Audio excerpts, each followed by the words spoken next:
was set up. I was set up.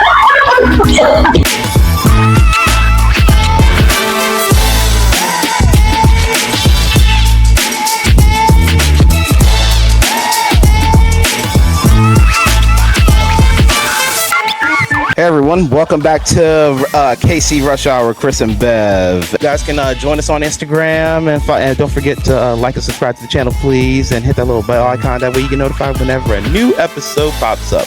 I'm Chris Brisbane, and next you see my lovely co-host Beverly McCarty. I am the Patrick Mahomes stuffer, Travis Kelsey, and Bev, and we're just gonna get straight into it. There's breaking news.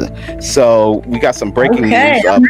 I wanted to get Bev's opinion on this before mine. Quarterback Aaron Rodgers is returning and signing with the Pittsburgh Steelers on a 1-year deal worth up to $25 million.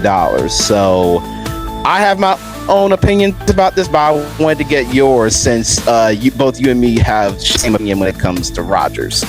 So what do you think about Mr. Rodgers returning to his neighborhood in Pittsburgh? Let me tell you, I sent you a video that Riot Comedy put out talking about the circus coming to town.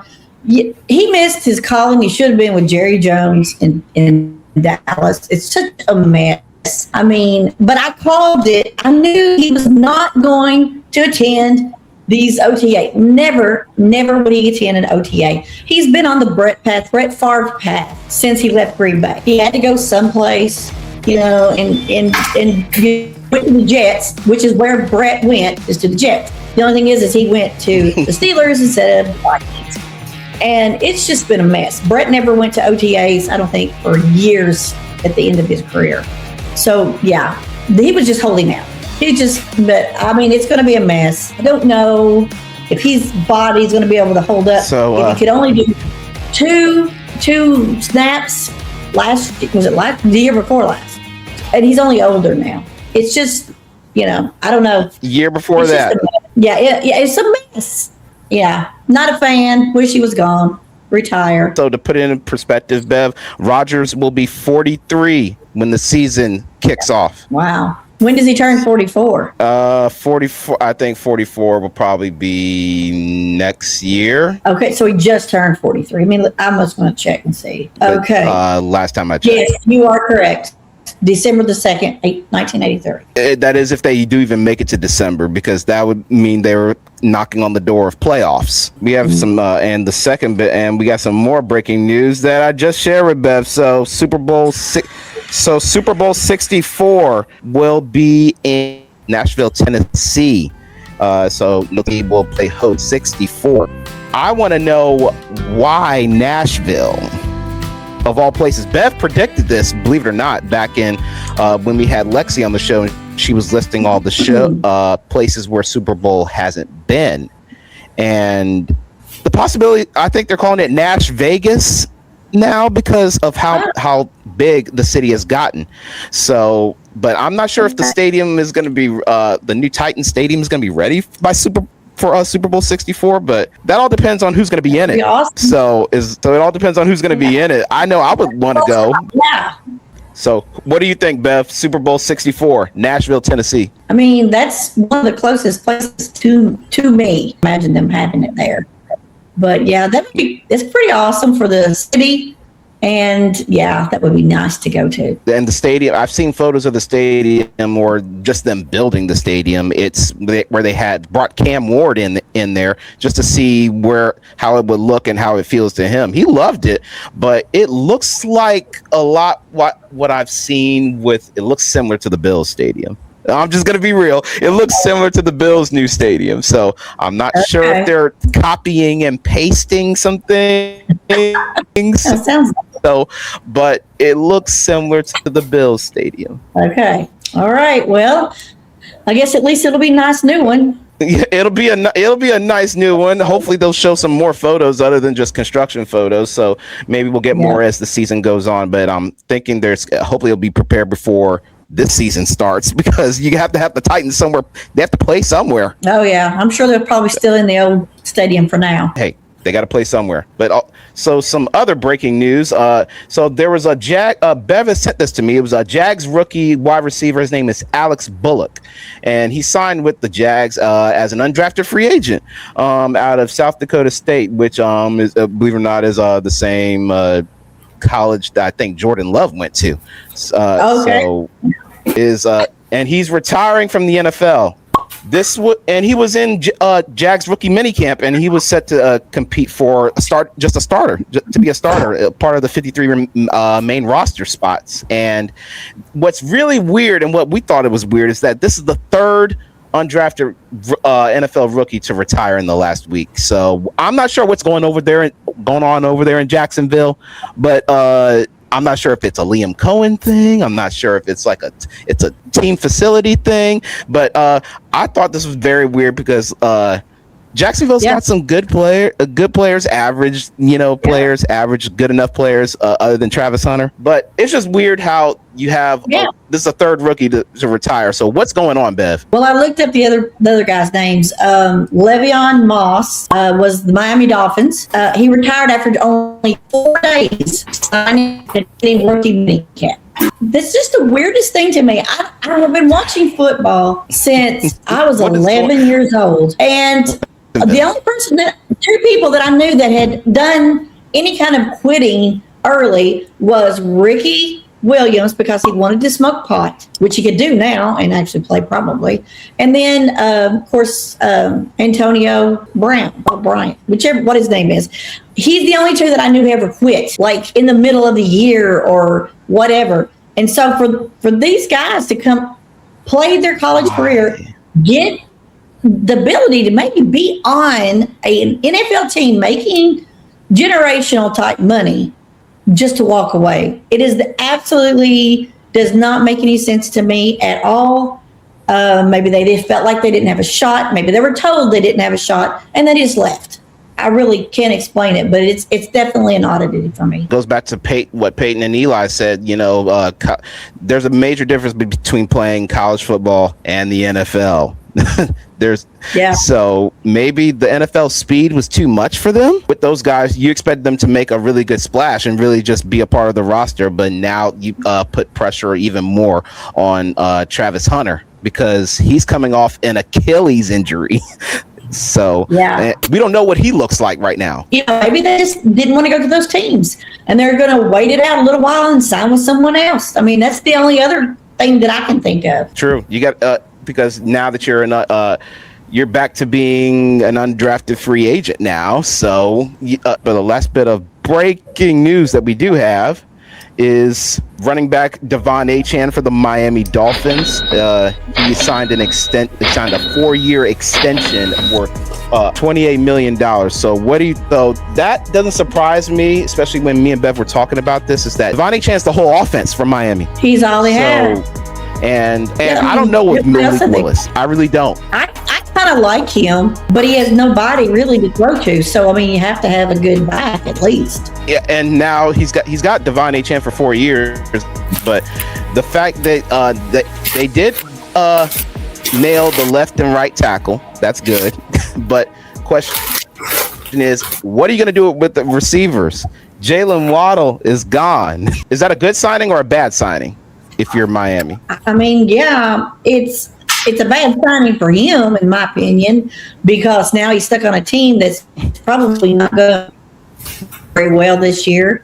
Hopefully they'll build around them next year, or they'll pick up some free agents or something. Maybe they'll have some people on their practice squad they can move up. But for the Dolphins, I think it's a great deal. I think it's a good idea. They're essentially in a, just tell me if I got this wrong or not, but sounds like the Dolphins are in a rebuild mode now. Yes, I completely agree. I mean, we don't really know what's going to happen with him, either physically or with, his issues off the field. And, there's just not a lot of players left there. So it will be interesting. Yeah, to put this in a little bit of small perspective, the last time that the Dolphins were in the playoffs, Tom Brady hadn't been drafted. Wow. Ooh. Wow, that's crazy. The last time the Dolphins hadn't made the playoffs, PlayStation 2 and the Houston Texans did not exist. Wow. Wow. Since the Texans have started. So that's very odd. And one more thing.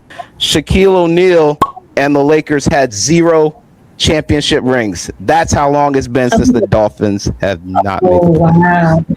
That's crazy. I'm looking up who the quarterback was. Dolphins fans, I'm sorry, but it looks like it's gonna be a while before they're gonna be a playoff berth. I mean, the Dolphins, it says Tua took them in 2023, and then they also went in 2022. No, they missed in 2022. That's some little bit of breaking news, and by the way, the NFL schedule, and me and Bev will be talking about the Chiefs schedule later on in the show. We got to give you guys our opinion on the Chiefs schedule and how much they have to prove. Welcome back to the show, the Kentucky spirited chef herself.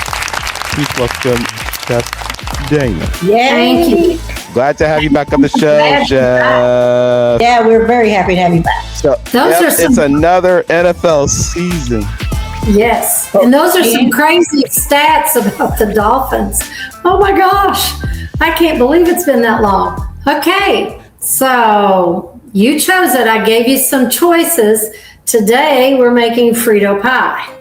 It's been a while. It's been a long while. Hey, at least you can say the Cincinnati Bengals went to the Super Bowl.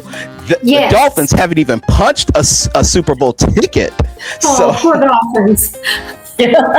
Another upcoming NFL season, you got to have good tailgate food. So what do you got for us today? We have Frito pie. And while it says pie, I think it's actually a great appetizer. And it's almost like nachos that have been heated in the oven and then you add your own things on the top.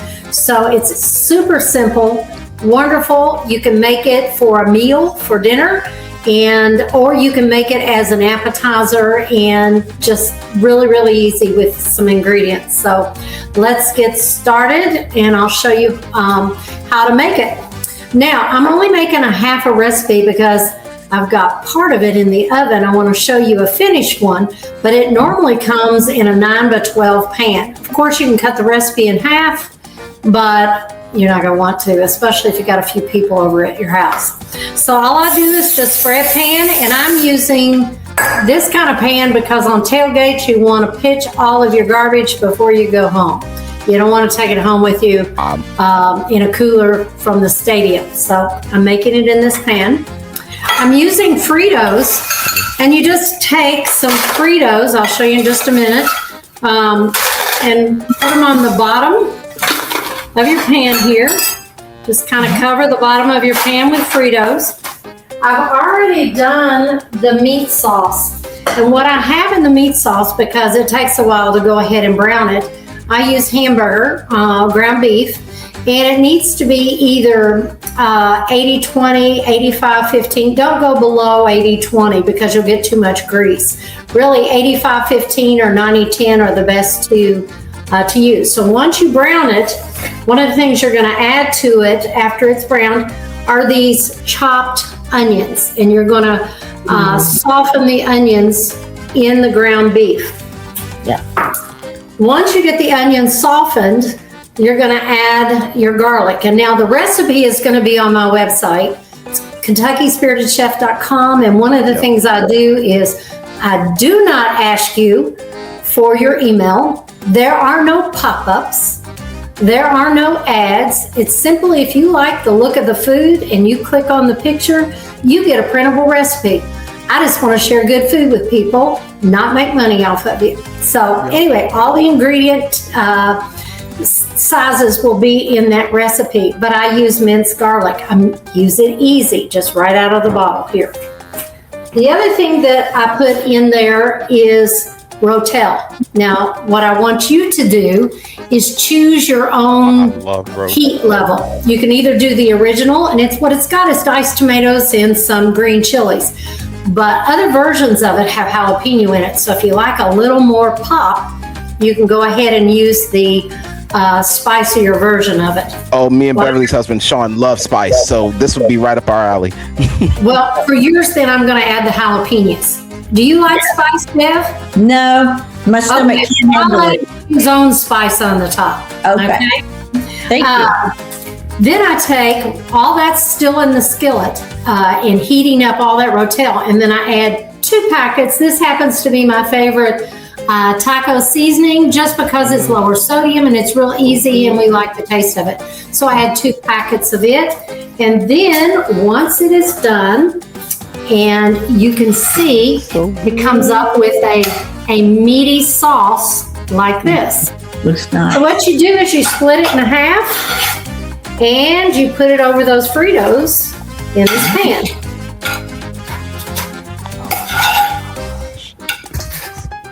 Smells so good.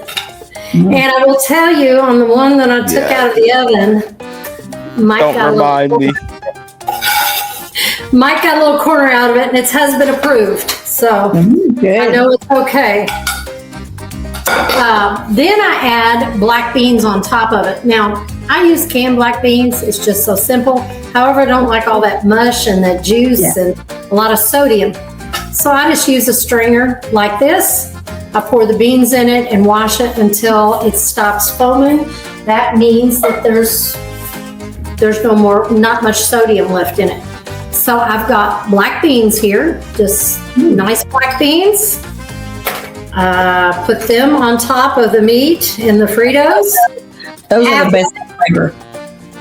Yep, half of it there. Then I take fresh corn. Please don't use canned corn.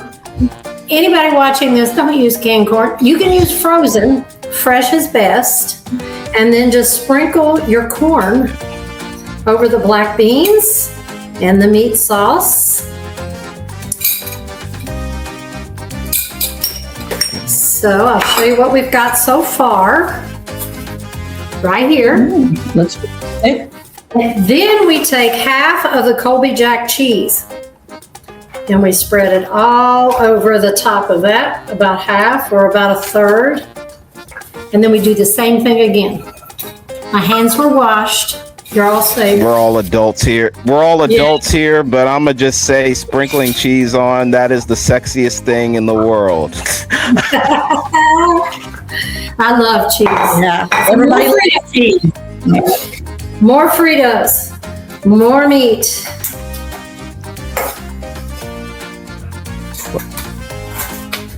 And we're just going to finish it up on top here.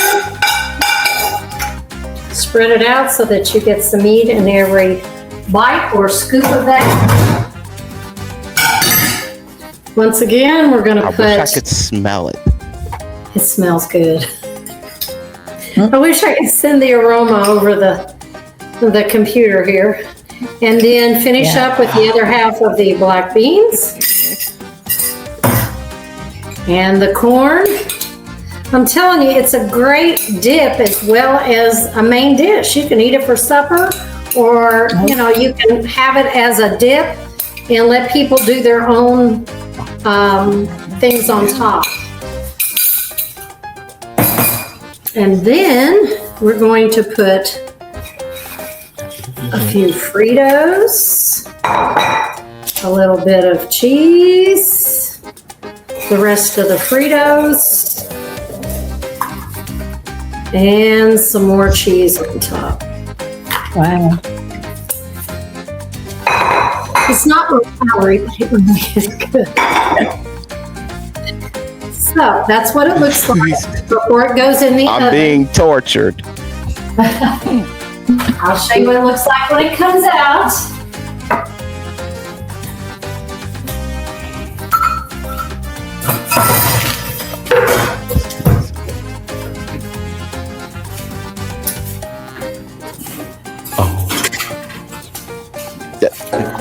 Come on.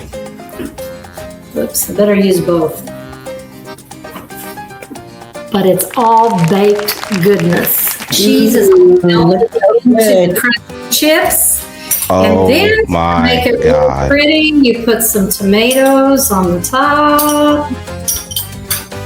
And as I said, if you want to let your folks do this themselves. Now, the thing I left out, cilantro, a lot of people do not like cilantro. It tastes like, so you can decide for your own family, your own friends, whether to put cilantro or anything on the top. Oh.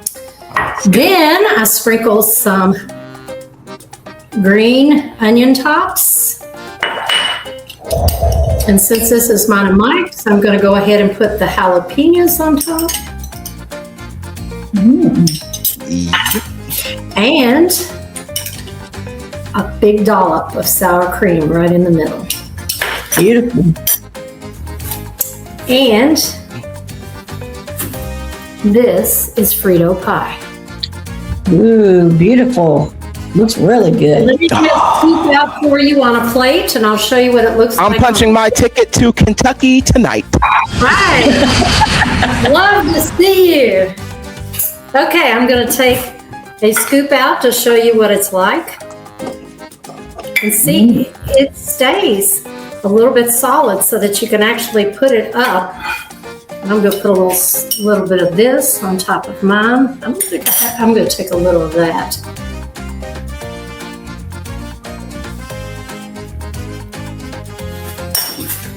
And it's your nacho that doesn't fall apart.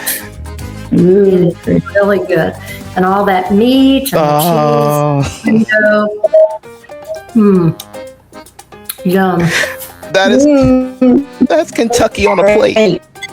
Yes. And it's something that's so easy to do that you can also fix it ahead of time. And then just put your toppings on afterwards. And it's a quick dish for any kind of tailgate, whether it's in your in your party in your house, or whether you're tailgating at the stadium. You can take all the ingredients, just layer it, put it on your grill, heat it up because everything's already cooked, and then put your toppings on. It's delicious looking. Wow. Awesome, Chef. Awesome, Chef. And guys, there was something that Chef Dana said a season ago. And you guys do make this food, of course, from her recipes on her website. None of her food, please don't throw it through the air for these games, please. That's right. Like, just no food fight. Yes. So I have a quick question for you, Dana. I want you to weigh in on this. As a Bengals fan. Yes. So I'm hearing that they may now be restructuring Joe Burrow's contract. Why would they wait so long? What's your opinion on them waiting until after the draft and most of the free agency is over? Well, I think they want to see what their options are. If I were smart, and he'd been injured that many times, he's an amazing player. But I would want to see what my options were before I committed and did the contract. My son may have a different idea because he's been, if I root for a team and watch a team, I usually watch the Bengals, but he never misses it. And I tell you, the texting back and forth during the Bengals game gets rough in our house. You know, he's in Moorhead and I'm in I bet. But if I were the team, I would want to make sure that I had all my options and knew what they were before I committed again to someone who's been injured a bit. Yeah.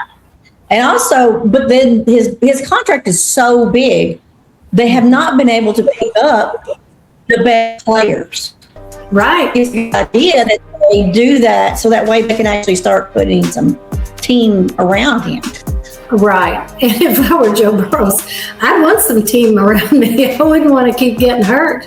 Yeah. And they didn't pick up anybody, I don't think, on the offensive line to protect him. But his and T. Higgins and Jamar Chase's contracts are so big, I don't think there's any money. So I really do think they need to restructure. Yeah. And, you'd have to think, if you were Joe Burrows, would you want to restructure? Would you want, that if you had the contract and it was set in stone? You have to think about both sides of it. And, but I wouldn't want to keep getting hurt. I would want teammates that by winning. Yes. Mm-hmm. Yeah, but I think if they restructured some of their contracts, they would be able to afford an upper echelon offensive tackle to protect him. Right. So I think that's going to be something that they need to really look into. Right. Yeah, I think so too. I just wanted to get your take on that. It's great to have you back. We are 103 days away from the NFL season. Hey. But who's counting, right? Chris is counting down. Yeah. I'll be glad to come on back again. Right. And I'm going to try to get Starlink internet. We'll see if that will help because nothing else is. And we will see you again when the season starts again. Yeah. Sounds good. Y'all have a good one. All right. You too. Thanks. Ladies and gentlemen, Chef Dana, the Kentucky Spirited Chef. So guys, please make sure to get some of Chef Dana's recipes. I'll include her website link below. And just like she said, there's no ads or anything like that. Just she has all the recipes for tailgates for any events that you have coming up. Make sure to shine at your tailgate or event and not be a flop.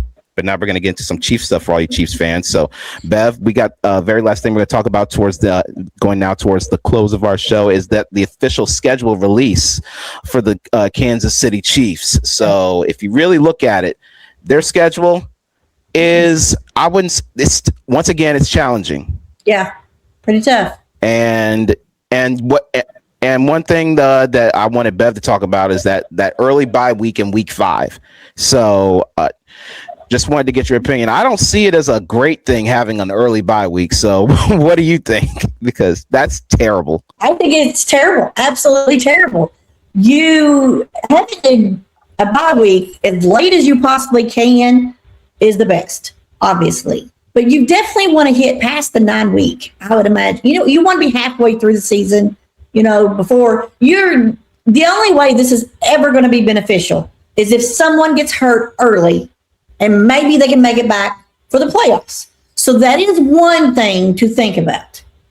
But I could imagine if you've got a small injury, if somebody rolls an ankle or something to that effect, something that's going to take about maybe 3 to 6 weeks, maybe not a high ankle sprain, but maybe, turf toe, something that's going to be not quite as long, maybe not a severe turf toe, but maybe they'll get back in like 3 to 6 weeks.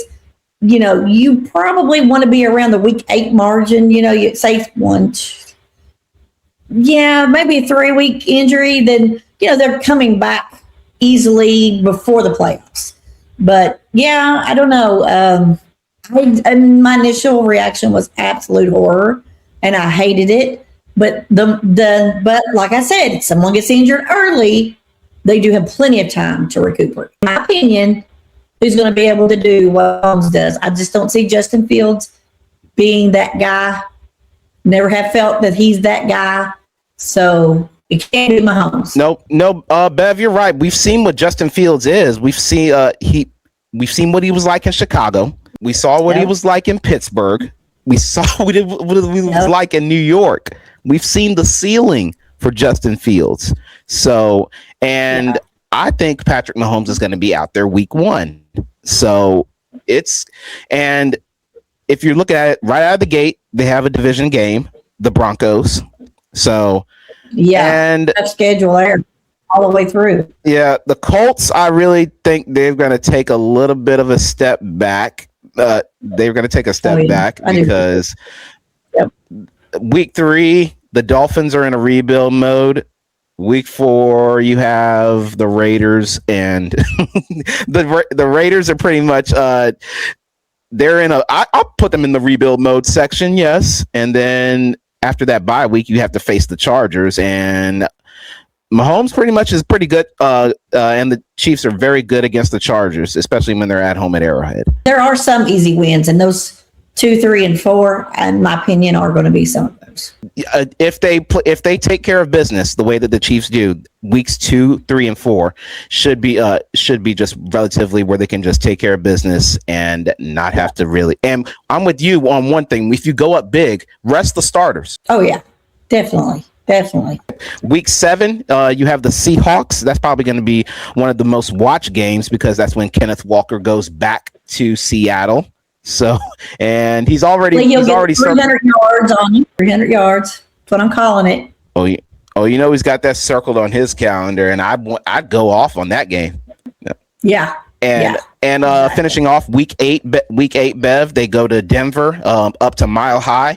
And here's my idea. I've been saying they should already just have the Chiefs practice already in Denver. That way they're used to the climate, and that way Chris Jones, and George Karlaftis don't struggle. Yeah, you got to acclimate to it, the height, that elevation. Because the stadium is in the mountains. Yep, they don't call it Mile High for no reason. Yeah, so I'm with it. Go there early and practice. So yep. And week 8, so week 9 you have the Jets. The Jets. They're see that, they're bad. They're bad. I love Geno Smith, but he's in the worst situation ever. So yeah, I agree. And week 10, the Atlanta Falcons. Hopefully I'll be able to go to that game and take photos from the stadium. And week 11, it's the Cardinals. So Carson Beck will probably be the starter unless Jacoby Brissett is out there. Should be easy to win. Yep. And then, of course, week 12, that's Thanksgiving, or November 26th, for those that don't celebrate Thanksgiving. They have a whole slate of games, but they chose to put the Chiefs at the last game of the night, which is against the Bills. So, but we get prime once time. Again, Pat. the Chiefs are playing Chiefs are playing again. Prime time, Pat. I'm telling you, you can't beat that. I would love to get that. Because here's the thing: if the Chiefs beat the Bills during the regular season, now that means they can't beat them during the playoffs or the regular season. So yes, true. And in the last week 13 game, Bev, I know you're torn because it's the Rams when the Chiefs go to LA to take on the Rams. I mean, I love Matt Stafford and the Rams. I even love the coach. He's probably my second favorite. But no. I'm definitely going to be cheering for the Chiefs. But if they have to lose that week, at least it's to the Rams. And the only reason I think it's going to be a tough game is because the Rams have loaded up. I mean, they have really loaded up, but so have we. So I'm definitely going to be cheering for the Chiefs on that one. Except for a wide receiver. Except they didn't get a wide receiver. They got a quarterback. Yeah. And of course, week 14. That's when the Chiefs go to Cincinnati and play the Bengals. And I'd love to go to that game. And we both know the drama that happens when the Chiefs and the Bengals get together. You know what it reminds me of? It's Alabama and LSU all over again. Yeah. Could also say it's Auburn and Alabama, the Iron Bowl. Yeah, except without the kick six, please. And if there's a kick six in this game, I'm hoping it's in the Chiefs' favor. But exactly. This also it'll give Monsieur Delane he'll be another headache to Jamar Chase. So. Oh yes, I'm looking forward to that. And week 15, coming down to it, week 15, Bev, that's the Patriots coming to Arrowhead. I just don't take Drake May serious. I really can't. I can't. They had a really soft schedule last year. It was a cupcake walk into the Super Bowl. I mean, Mahomes was injured. Josh Allen, Lamar Jackson, and the Bengals were just bad, and they let him get sacked to death. It was a cakewalk. It was just like, tiptoeing through the tulips to get through to the Super Bowl, and it never happens, and they still couldn't win. Yeah, it's going to be a tough year, I think, for them. Week 16 right here, the Niners are coming to Arrowhead, so that's the Chiefs pretty much got the Niners taken care of. They really if there's anyone that's prepared for that game, it's Andy Reid. He knows he knows their offense. He knows their defense. Coach Spags has studied Brock Purdy for a living. So I really think that, the Chiefs, if they do right, they can take care of business. They took care of them in Super Bowl 58, 53, and they know pretty much what to expect. Exactly. And the last games are the week 17. What's your opinions on those being to be determined? Two? Yeah, what's the to be determined? There's no time. That's week 17 again. Yeah, week 17 against the Chargers, and you got week 18 against the Raiders. And they're both to be determined. There's no day or time. Yeah, weird, very weird. I don't know why the NFL is doing that. But why can't we look?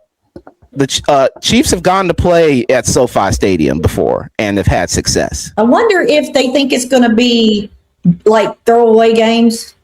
That maybe the Chiefs will already be in the playoffs and they just won't care. And they'll just put them at whenever time slot, like the garbage time. I just don't buy the Chargers. I really don't. I just don't know why. I just don't buy the either, Chargers. And I think they're going to. But what if they can make it in with a wild card? And then the Chiefs decide to play just to keep them out. You know what I'm saying? Then that's a game. Yeah.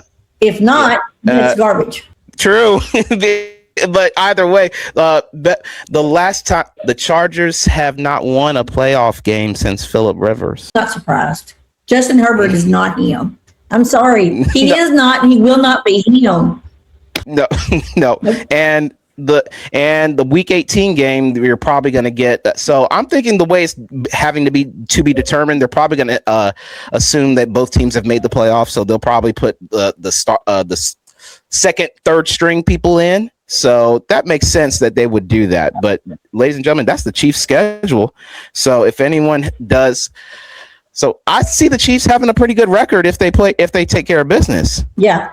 Oh yeah, I think so too. I think Mahomes is going to play week 1 because whilst you've seen photos of him and video footage of him, he looks great. And the fact that the NFL media is sleeping on them is terrible. That one guy even had them going 8-9, which is ridiculous. Well, it helps that he was a Broncos fan, so that makes sense. Yeah. Now, one doctor has said that Mahomes should not start week 1, but if I'm not mistaken, he had something to do with the Chargers or the Broncos. So it's just like, I don't know. I mean, I can see where he might medically have sound advice, but he's got I can't talk today. Ulterior motives. There you go. Yeah. He's going to be out there. Yeah, I think so too. To quote Andy Reid, said everyone's saying he's ahead of schedule, so I just want to know who's making the schedule. Plus, he said I love how he took a shot at Roger Goodell a little bit too. Goodell must think he's like a physical therapist or something like that because I know I loved that. That was hilarious. Him and both quarterbacks out there and saying, "Well, Andy Reid, once again, thank you for taking another shot at Commissioner Goodell." That wraps up another episode of KC Rush Hour. Chris and Bev, and I am the Patrick Mahomes to her Travis Kelsey, and you better believe me. And we'd like to thank the Kentucky Spirited Chef Dana, for being on the show once again. And me and Bev are going to be rocking Mahomes and Kelsey the entire season, especially now that's coming up. The training camp is coming up, so they'll be going to St. Joseph, Missouri. So hey, this is where you find out if you're good or not. Exactly. Yep. So I've been there. So I would love to go back there to see the training camp. Didn't even know that they had it there. Yeah, they're having it in St. Joseph, Missouri again. So the truck, I believe there's going to be footage of the truck already being packed up. So that means that they're heading out there. So it wouldn't surprise me if the truck is already starting to make way there.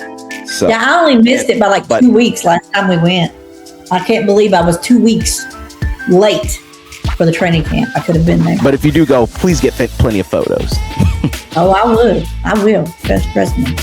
Can't wait to see everybody again because there's going to be plenty of episodes to come, and this is just the off season. And before you know it, preseason will be here and the regular season will be here. We are 103 days away from the NFL season starting. So everyone...